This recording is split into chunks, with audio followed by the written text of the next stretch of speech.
So it's great to be in your studio today. Thank you for having us. Watching you at work has been amazing, and I think it would be great to let our Murus community know a bit more about the way you work and your techniques. So yeah, if you could start by a little chat about the way you work. Yeah, well, thanks for coming.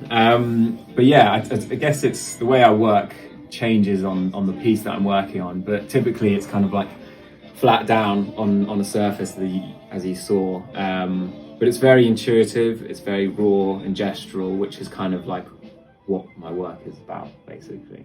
Yeah, watching the intuition of the way you move with the piece was really amazing, and that things kind of come to you. So as you work, the inspiration comes and then it develops through the piece? Yeah, so one movement will influence the next one, essentially, and there'll always be like a plan when I start painting of an idea of where I want that to go, but I think as I go on, each movement that I do will essentially influence how the end product will look like. Great. And your colours, we've talked a bit about your colours today, so it'd be great for you to let people know about your colour palette and how it came to you. Yeah, so I guess with like in all of my works you always see like an element of this like millennial pink, as everyone kind of like describes it, or a dusty pink, which is kind of stemmed from when I was at university. I was creating these like set design sculptures, and that high gloss pink came from there, as well as the greens, and kind of from that went into jewellery design, and then from that has now worked its way into my painting. Oh yeah, I mean I think probably the first time I saw your work at the other art fair, I was initially drawn to your colour and to your movement, so it's amazing to learn more about it today and see it in action and really kind of trace back how you came to this amazing gestural style that's so unique to you. But as you said, your work moves in times and your technique moves, and the kind of the pieces are changing, and at the moment you're working a lot more with collage, so it'd be great to hear a bit more about that.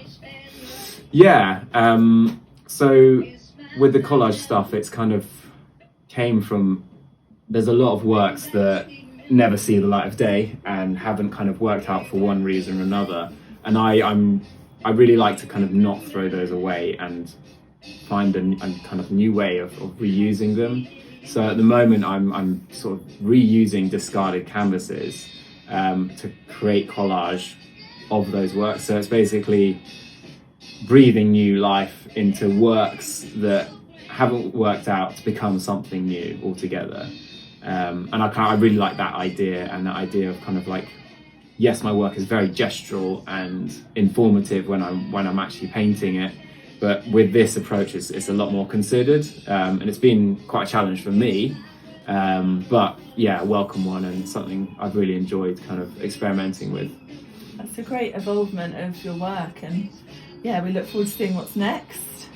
Another great question that we've been thinking about is where the titles, how you come up with your amazing titles, because they're always brilliant and always unexpected. So how do the titles come about?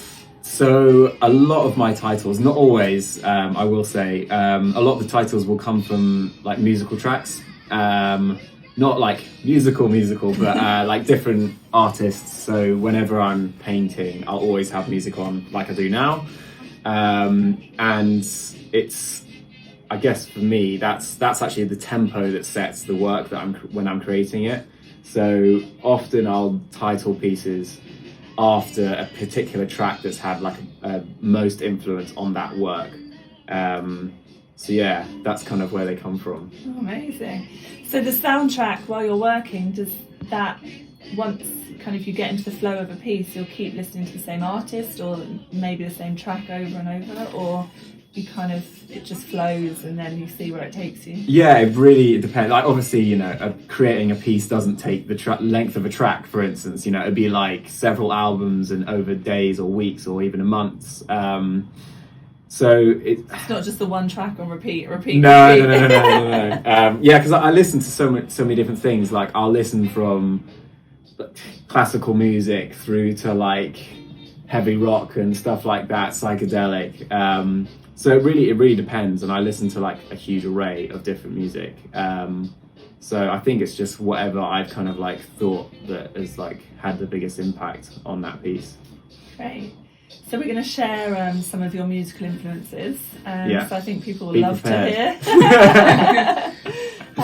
Yeah, and going back to kind of why you became an artist and what inspired you, like, and obviously it's an amazing career you've had so far. And what was really kind of your founding reasons for wanting to be an artist?